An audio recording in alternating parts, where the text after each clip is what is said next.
হাঁহৰ মাংসৰে এসাঁজ পৰিয়ালৰ সৈতে সকলোৰে লগত আজি দুপৰীয়া হাঁহৰ মাংসৰে এসাঁজ। ঠাণ্ডাৰ দিনত হাঁহ খালে বহুত ভাল লাগে আৰু মইনাৰ পাপাই লৈ আহিছিলে হাঁহটো আমি বাছি মেলি লৈ ল'লোঁ। হাঁহৰ মাংসত বহুত তেল আছে।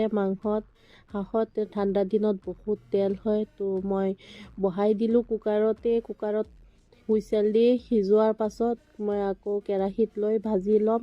সেইকাৰণে ইয়াতে চব মছলা, নহৰু, পিঁয়াজ গোটেইখিনি দি পেলাই আগতে মই হুইচেল কেইটামান লৈ ল'ম। হুইচেল কেইটামান লোৱাৰ পাছত নমাই কেৰাহীত ভাজি ল'ম।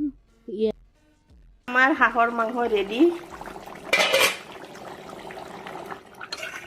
এয়া হৈ গ'ল আৰু অলপ জোলখিনি কমিব।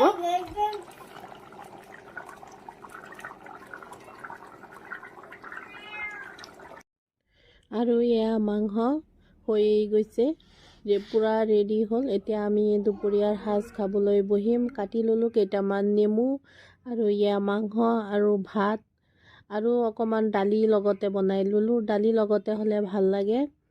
হাঁহৰ মাংসৰে পৰিয়ালৰ সৈতে এসাঁজ খাই বহুত ভাল লাগিলে। যদি ভিডিঅ'টো ভাল পায় তেনেহ'লে লাইক, ছাবস্ক্ৰাইব কৰিব।